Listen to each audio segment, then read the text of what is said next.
చూసాం. ఏమిది ఎప్పుడు లేని దౌర్జన్యాలు ఆరోపణ బీజేపీ పార్టీ మర్యాద లేకుండా. అంటే పిఏ ఉన్నాడు, ఆ పిఏ ఫోన్ చేసేది, ఈ విట్టా రమేష్ ఫోన్ చేసేది, మళ్ళా కూడా చేశాడు.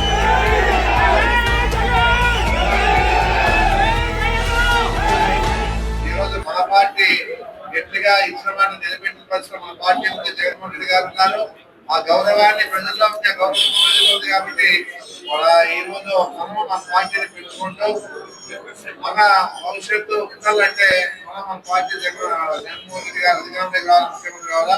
ఇక్కడ మన తరఫున మీ అందరి తరఫున మీ అందరి సహకారంతో ప్రజల సహకారంతో మళ్ళా ఎమ్మెల్యేగా గెలిచే పరిస్థితి మనం చేయాలని చెప్పేసి కార్యక్రమం. ఎందుకంటే 40 వాళ్ళు మనము గెలిచి ఈ రోజు ఓడిపోయినామంటే కూడా చాలా బాధకరం. ఎందుకంటే 2009లో అదే జరిగింది. 41 సీట్లు గెలిచాం. ఆ రోజు కూడా మళ్ళీ ఈసారి 41 సీట్లు గెలిచాం. నాకు అబద్ధానం వచ్చింది. ఎందుకంటే 2009లో మరి 41 సీట్లు ఉన్నట్టు ఓడిపోయినాం.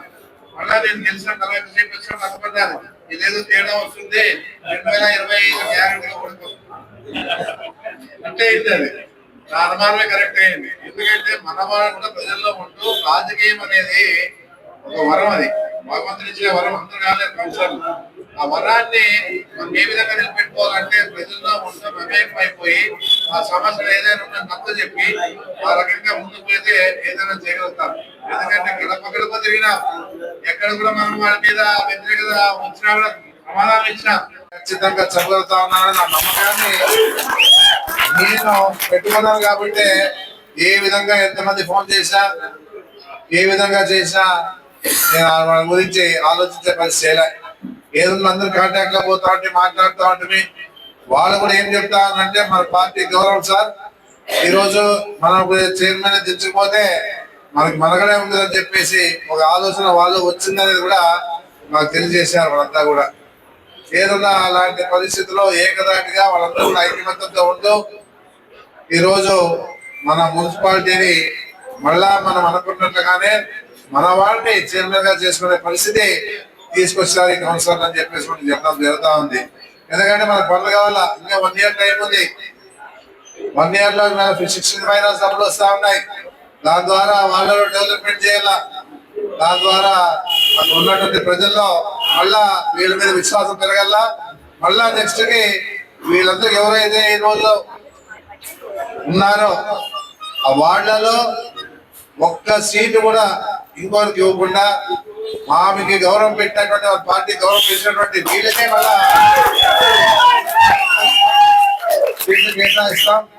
ఈ విధంగా కూడా వెనుకలు చేసే పరిస్థితి. ఓడతారో గెలుస్తారో దైవాధీనం, ప్రజలు సహకారం ఉంటుంది. ఎందుకంటే ప్రజలు ఇచ్చిన ఈ తీర్పుని ప్రజలకు గౌరవించారు, వాళ్ళు కూడా ప్రజలకు గౌరవించారు. ప్రజలకు గౌరవం ఇచ్చి ఈరోజు ఎలాంటి వాటికి లొంగకుండా ధైర్యంగా నిలబడి మన పార్టీ ప్రతిష్ట పెంచినందుకు జగన్మోహన్ రెడ్డి గారి విశ్వసనీయతకి నిదర్శనం అని చెప్పేసి కూడా నేను చెప్పడం జరుగుతాను. ఏదన్నా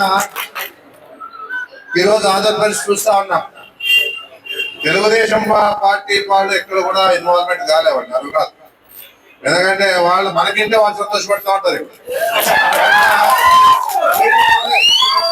వెలుగుస్తూ ఉంటారు ఏమన్నా కూడా. ఎందుకంటే ఇలాంటి బీజేపీ ఎమ్మెల్యేలను గెలిపించి వాళ్ళకి మనగడ లేకుండా చేసే పరిస్థితి చేస్తున్నటువంటి బీజేపీ ఎమ్మెల్యే ఈ రోజు ఈ విధంగా అవమానం జరిగిందని చెప్పేసి వాళ్ళంగా సంతోషంగా ఉంటారని చెప్పేసి మనం చెప్పాలి. చేద్దాం ఏదున్నా ఒక మెంబర్ అయినా ఎక్స్ ఆఫీషియల్ మెంబర్ ఎవరో ఎమ్మెల్యేగా అది ఖచ్చితంగా ఉండాలి ఈరోజు. ఎందుకంటే ఉంటే మా సత్తా ఏమో, మా పార్టీ నాయకులు కౌన్సిలర్లు సత్తా ఏమో చూపిస్తామని చెప్పి చేద్దాం. అనవసరంగా ఏ ఎమ్మెల్యే ఎప్పుడు కూడా ఎక్కడ కూడా కౌన్సిలర్ పోలే, ఏదో ఫస్ట్ టైం గెలిచినట్టు పోయినారో మాట్లాడతామని వస్తాము అంతవరకే. ఏదున్నా మన ఎమ్మెల్యే అధికారం అక్కడ పనిచేయదు. అది తెలిసి కూడా ఆయన ఎప్పుడు కూడా ఆ కౌన్సిలర్ పోయి కౌన్సిలర్ కూర్చోబెట్టి మాట్లాడి తన పనులు చేసుకోవడానికి తన ఆదాయం చూసుకోవడానికి ప్రయత్నం చేశాడు. కానీ ఏ రకంగా కూడా వాళ్ళలో అభివృద్ధి చేయాలని చెప్పేసి ఆలోచన చేయలే. మళ్ళా అందరూ చెప్తా ఉన్నాడు, మీ అదో మన పోతూ చెప్పినాడు 4 కోట్లు తీసుకొచ్చినాడు. దాన్ని పూర్తి చూపించాలంటే చూపించే పరిస్థితి లేదు. ఎందుకంటే ₹1 కోటి వచ్చాయని అందరికి తెలుసు. ఆ ₹1 కోటి ఏమైందో కూడా తెలుసు. ఏ విధంగా దాన్ని దిగమింగినారో అందరికి తెలుసు. ఏదన్నా అక్కడ ఉన్నటువంటి కౌన్సిలర్లకి ఆ వచ్చిన ₹1 కోటి తలాకి 10 రూపాయలు ఇచ్చినా కూడా ఆ వాళ్ళు డెవలప్మెంట్ చేసుకోవడానికి అవకాశం ఉండే. సిల్ట్ తీస్తా అంట. సిల్ట్ ఎవరికి కావాలి? సిల్ట్ ఎంతో ఎండాకాలం ఈ టైంలో మామూలుగా మన మున్సిపాలిటీ ఫండ్స్ ద్వారానే ఆ సిల్ట్ తీస్తారు. ఏం ప్రాబ్లం లే. ఎక్కడ సిల్ట్ తీస్తారో తెలుసు. ఇంత మీడియా ఉంది, పత్రికా విలేకరులు ఉన్నారు, అన్ని పార్టీలు ఉన్నాయి. సిల్ట్ ఎక్కడ తీసా అని చెప్పేసి కూడా అడగలేని పరిస్థితి ఆదోనిలో ఉన్నటువంటి వాళ్ళు ఉన్నారని చెప్పేసి చెప్పడం జరుగుతా. ఏదున్నా కూడా ఆయన వచ్చిండేదేమి వలసలు ఏ విధంగా పోయి సంపాదించుకొస్తారో వలస పక్షిగా వచ్చినారు, సంపాదించుకుంటాడు, పోతాడు. అంతేగాని ఏ రకంగా కూడా ఆదోని డెవలప్మెంట్ చేసే పరిస్థితి లేదు. ఎందుకంటే గత 10 నెలలుగా చూసాం. ఆ 10 నెలలలో ఉత్త ఆయన మీటింగ్లు విన్నారే తప్ప ఏ ఒక్కటి కూడా ఆదోనిలో డెవలప్మెంట్ చేస్తామనే ఆలోచన ఆయనకు రాలే. ఎందుకంటే మన ఆదోని ఇక్కడే పుట్టినాం, ఇక్కడే పెరిగినాం, ఇక్కడే చదివినాం కాబట్టి మనం ఏమని చేస్తామంటే మనకి అభిమానం, మన ఆదోని బాగా అభివృద్ధిగా తీసుకోవాలని చెప్పేసి ఆ ఉద్దేశంతో 3 సార్లు ఎమ్మెల్యేగా ఆంధ్ర ప్రజలు గెలిపించిన తర్వాత నేను ఏ విధంగా కూడా పనులు చేయలేదు అని చెప్పే పరిస్థితి లేదు. రాజశేఖర్ గారు ఉన్నప్పుడు బాగా పనులు చేశాం. రాజశేఖర్ గారు ఉన్నప్పుడు కూడా ఆ రోజుల్లో సంవత్సరం డబ్బులు రిలీజ్ చేసి పని చేశాం. ఆ రోజు ఉండే పరిస్థితిలో రాజశేఖర్ గారు వచ్చినప్పుడు పద్ధతిలో సంవత్సరం ఇచ్చినాడు. గురుముందలో అప్పుడు సంవత్సరం ఏర్పాటు చేశాం. అదే కాకుండా బైపాస్ రోడ్ ఏర్పాటు చేశాం రాజశేఖర్ కాలంలో. ఆ రకంగా అన్ని ఏరియాల్లోన మనకు వచ్చిన మున్సిపాలిటీ ఫండ్స్ తో అన్ని సిమెంట్ రోడ్లు కూడా ఏర్పాటు చేస్తాం. శంకర్ నగర్ కానీ, వాల్మీకి నగర్ కానీ, తర్వాత ఎన్ని క్రాంతి నగర్ కానీ, ఈ రకంగా అన్ని వార్డులలో ఎక్కడెక్కడైతే ఆ రోజుల్లో డివైఎఫ్ఐ ఫండ్ ఏదో ఫండ్స్ ఉండేప్పుడు బ్రిటిష్ ఫండ్స్ దాని ద్వారా చేయగలిగినాం. అవకాశం తెలుగుదేశం వాళ్ళు చేసుకోకపోతే మనం అవకాశాన్ని తీసుకొని అది మొరవన పడిన దాన్ని బయటకు తీపించి ఆ కార్యక్రమాలన్నీ చేసి నీళ్లు ఇబ్బంది లేకుండా కలవాయిలో కూడా పైప్ లైన్ వేసి రోడ్లు వేసి అన్ని రకాలుగా మనం డెవలప్ చేసిన పరిస్థితి ఆ రోజుల్లో ఉంది. ఈ రోజుల్లో కూడా జగన్మోహన్ రెడ్డి చిత్తారు కూడా మనమే ఊరికే కాలే. ఏదన్నా ఆ రోజుల్లో రాజశేఖర్ గారు బ్రిడ్జ్ కూడా మనకి శాంక్షన్ ఇచ్చాడు. ఆ రోజుల్లో జగన్మోహన్ రెడ్డి వచ్చిన తర్వాత కూడా డెవలప్మెంట్ లో భాగంగానే మనకి మెడికల్ కాలేజ్ రాని పక్షంలో మనం పోయి కూర్చొని జగన్మోహన్ రెడ్డి గారితో మాట్లాడి 4,75,00,000తో మెడికల్ కాలేజ్ తీసుకొచ్చినాం. అదే కాకుండా బైపాస్ రోడ్ 3 చోట్ల బైపాస్ రోడ్ వచ్చింది సార్. ఇంకొక గ్యాప్ మిగిలింది. ఆ గ్యాప్ కంప్లీట్ చేయమంటే సెంట్రల్ గవర్నమెంట్ తో మాట్లాడి సెంట్రల్ గవర్నమెంట్ నివేదికలు పంపించి దాని ద్వారా పార్లమెంట్ లో తీర్మానం చేసి దాన్ని మనకి ఈ రోజు దాదాపుగా 260 కోట్లతో మనకి శాంక్షన్ ఇచ్చి ఈరోజు స్టార్ట్ జరిగే పరిస్థితి ఉంది. అదే కాకుండా డిగ్రీ కాలేజ్ కోసం ఆ రోజుల్లో విద్యార్థులంతా ఎన్నో ధర్నాలు చేసి ఎన్నో రకాలుగా రోడ్ల మీదకి వస్తా ఉన్నాయి. ఆ పరిస్థితి లేకుండా జగన్మోహన్ రెడ్డి గారి ద్వారానే డిగ్రీ కాలేజ్ కూడా ఏర్పాటు చేస్తామని చెప్పి చెప్పే పరిస్థితి చేశాం. బైపాస్ రోడ్ ఇచ్చాం. డిగ్రీ కాలేజ్ ఇన్ని రకాల పాలిటెక్నిక్ కాలేజ్ కూడా బిల్డింగ్ ఏర్పాటు చేశాం. ఈదిగా కూడా డబ్బులు శాంక్షన్ చేయించి ఈరోజు స్టార్ట్ చేశాం టెండర్ పిలిచి. అదే కాకుండా ఎన్నో రకాలుగా ఆ రోజుల్లో ఎంపీగా ఉన్న రేణుకమ్మ గారు ₹1 ఇచ్చి సాధికారం స్టార్ట్ చేస్తే ఇంతవరకు అది మళ్ళా కంప్లీట్ కాని పరిస్థితి. ఒకటే చెప్తాను, సమ్మర్ స్టోరేజ్ ట్యాంక్ కూడా చాలా ఇబ్బందుల్లో ఉంది. దాన్ని ఏ విధంగానైనా దాదాపు 30 కోట్లు తీసుకొచ్చి ఆ ట్యాంక్ ఏర్పాటు చేసే విషయాన్ని కూడా ఈ రోజుల్లో మనము ప్రచారంలో చెప్తే ఈ రోజు ఎమ్మెల్యే గారు కూడా దాని గురించి పట్టించుకోవడం లే. ఏదన్నా కూడా మన స్వార్థ ప్రయోజనాల కోసం ప్రయత్నం చేస్తారు కానీ ఎక్కడ కూడా ఏ విధంగా కూడా ఆ సమస్య ట్యాంక్ గురించి కూడా పట్టించుకోవడం. దాదాపుగా 3 లక్షల జనాభా ఉన్న ఆదోని ఈ రోజు ఆ నీళ్ళ పరిస్థితి ఏదైనా అయిందంటే తాగేదానికి నీళ్లు ఉండవు అని చెప్పేసి కూడా నేను తెలియజేస్తా ఉన్నాను. ఏదన్నా ఈ విధంగా ఒక అవకాశాన్ని ఆంధ్రప్రదేశ్ ఇచ్చారు కాబట్టి ఇదే ఎమ్మెల్యే గారు వీటి మీద దృష్టి పెట్టి ఏదైనా కానీ సాధించుకురావాలి. కానీ ఏది లేకుండా అసెంబ్లీలో మాట్లాడితే ఊరేగింపులు చేసుకుంటారు. అసెంబ్లీలో ఎందరూ మేమే మాట్లాడలేదా? అవసరమైన మాట్లాడినాం, అవసరమైన తీసుకొచ్చాం. మీ మాదిరిగా ఊరికే మాట్లాడి ఊపినప్పుడు ఉపన్యాసాలు ఇచ్చే అసెంబ్లీలో నేను గొప్పగా మాట్లాడుతున్నానని చెప్పేసి ఆంధ్ర ప్రజలు అనుకుంటారే అనే ఆలోచన వాళ్ళు ఉన్నారే అనేది కూడా మనకు తెలుస్తా ఉంది. అదే విచారవేశం ఎంత బాగా చెప్తా అంటే ఆయన ఎవరు అసెంబ్లీలో మాట్లాడేది మా ఎమ్మెల్యే మాట్లాడినట్లు. ఏం మాట్లాడితే ఉపయోగం ఏముంది? మేము మాట్లాడినాము, ఉపయోగకరమైన మాట మాట్లాడినాము, కావాల్సిన తెచ్చుకున్నాం.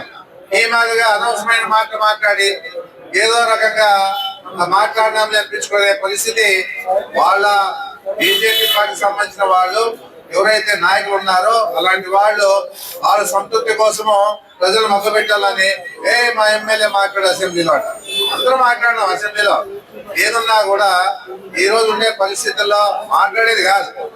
ఇవి ఏదైతే ఆందోళనలో ఉన్నాయో డిపార్ట్మెంట్ తరఫున అందరూ పిలిపించుకొని నీకు ఏదేదైతే కావాలో ఆందోళన అని చెప్పేసి అడిగి దాన్ని ఎస్టిమేట్ చేయించి దాన్ని సీఎం గారికి రిప్రజెంట్ ఇస్తారో ఇవన్నీ వాళ్ళు సంతకం పెడితే ఏ డిపార్ట్మెంట్ కూడా డిపార్ట్మెంట్ పంపించి దాని మీద మనము కవర్ చేసుకోవాలి. మన ఊరికి ఇచ్చినామనే సీఎం సంతకం పెట్టాలో కాదు, మనము దాని మీద ఏ డిపార్ట్మెంట్ అయితే ఏదైతే అడిగినామో దాని మీద శ్రద్ధ పెట్టి పోయి తిరిగితే తప్ప జరిగే పనులు కాదు.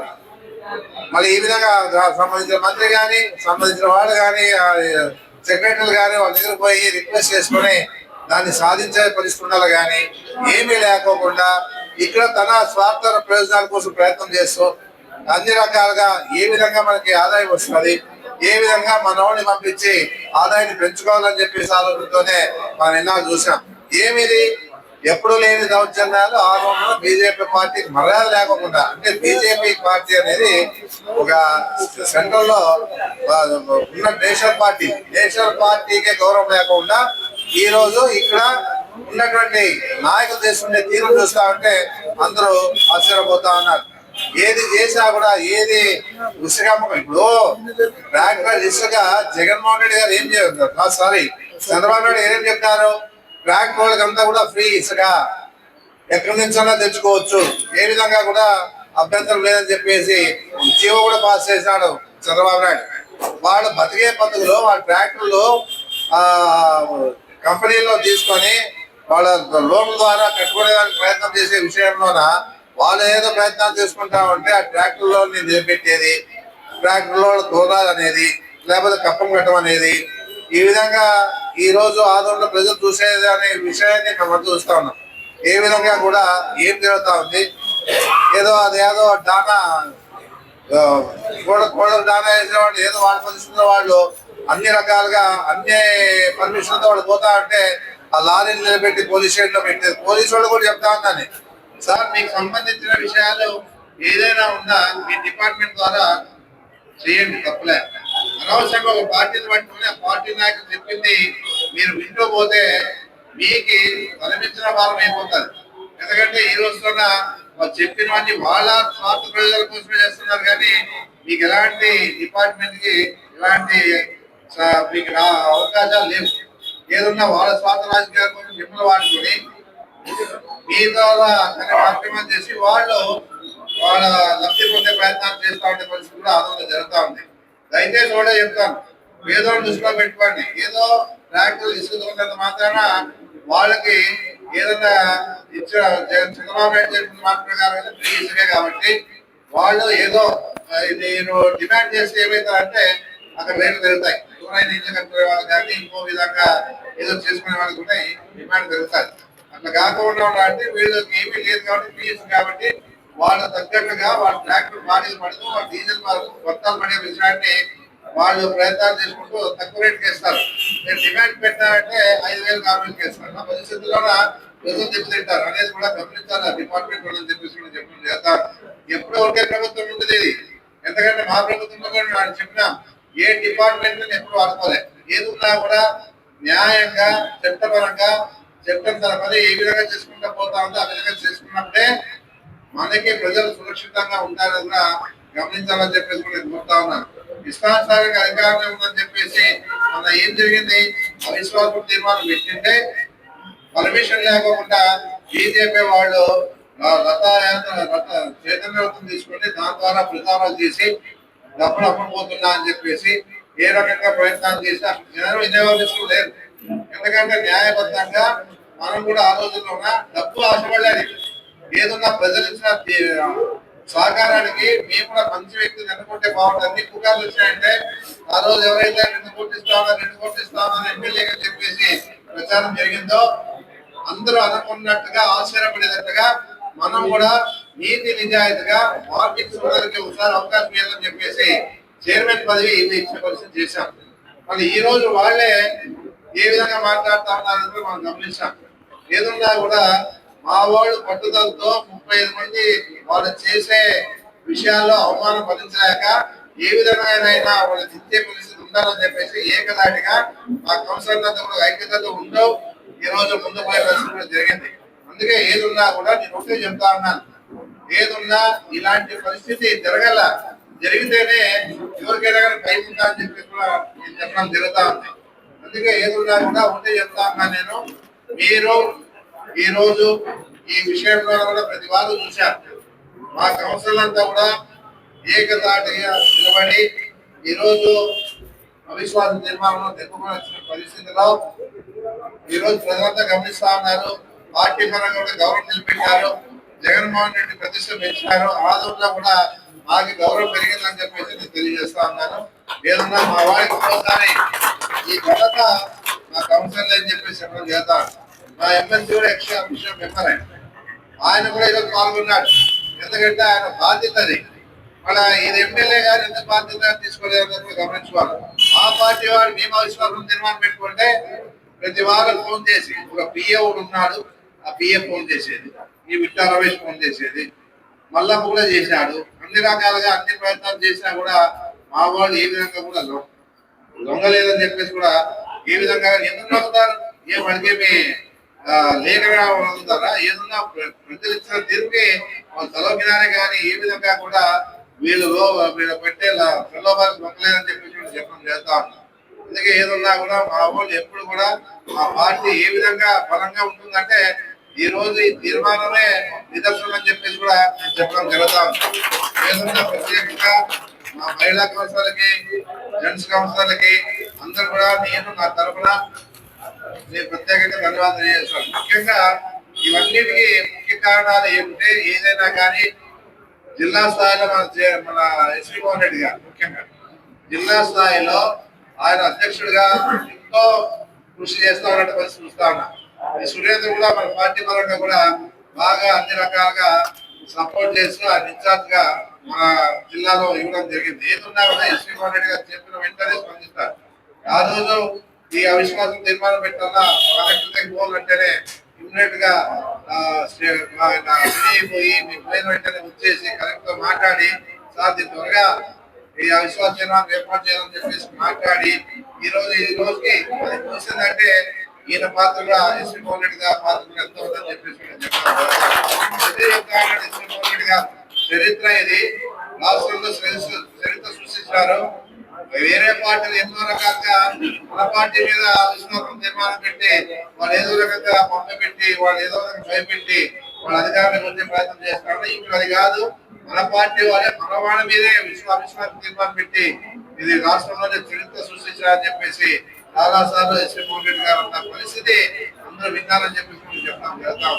ఎందుకంటే నిన్ననే ఎస్వి మోహన్ రెడ్డి గారు ఫోన్ చేసి బాధ్యతాయుతంగా ఎస్పీ గారికి పోయి ఈ విషయాన్ని ఎస్పీ పెడతా ఉన్నాం సార్, ఎలాంటి సంఘటన జరగకుండా చూసుకునే బాధ్యత మీదని చెప్పేసి కూడా ఆయన పోయి చెప్పిన వెంటనే మాట్లాడి డిఐజీతో మాట్లాడి అక్కడి నుంచి ఇక్కడ ఫోన్ చేయించి అన్ని రకాలుగా బాధ్యతాయుతంగా పార్టీ ప్రతిష్ట పెంచే విధంగా జగన్మోహన్ రెడ్డి నమ్మకాన్ని పెట్టినటువంటి ఎస్వి మోహన్ రెడ్డి గారు కూడా ప్రత్యేకంగా ఆయనకి నా ధన్యవాదాలు తెలియజేస్తానని చెప్పేసి ఈ విషయాన్ని నేను ఆయన కూడా తెలియజేస్తా ఉన్నాను. ఏదన్నా కూడా జిల్లా బలంగా ఉండడానికి కారణం ఏమంటే ఎస్వి మోహన్ రెడ్డి లాంటి పార్టీ జిల్లా అధ్యక్షుడిగా ఉండడం కారణం అని చెప్పేసి కూడా చెప్పాను. ఎక్కడైనా ఏమైనా జరిగిందంటే ఇమ్మీడియట్ గా స్పందిస్తాను.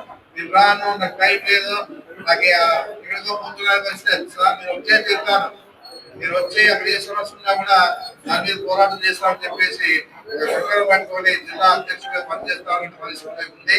జగన్మోహన్ రెడ్డి గారు కూడా ఆ రోజు మమ్మల్ని అంతా కూడా జగన్మోహన్ రెడ్డి గారు అడిగినారు, మీరు ఏదన్నా అధ్యక్షుడిగా ఉంటారా, మీకు ఏమైనా అవకాశం ఇస్తాం చేస్తారంటే వద్దు, సరైన వ్యక్తి ఎస్వి మోహన్ రెడ్డి గారు అని చెప్పేసి అందరి సపోర్ట్ ఆయన అధ్యక్షుడిగా చేసినందుకే ఈ రోజు మన జిల్లాలో అన్ని బాధ్యతాయుతంగా పనిచేసుకుంటూ ఈరోజు మన పార్టీ ప్రతిష్ట పెంచుకుంటూ జగన్మోహన్ రెడ్డి నమ్మకాన్ని నిలబెట్టుకుంటూ ముందుకు పోతా ఉన్నది కూడా మీ అందరికీ తెలియజేస్తున్నాను. ఈ రోజు చూడండి, చెప్తే వెంటనే పొద్దునే వచ్చాను.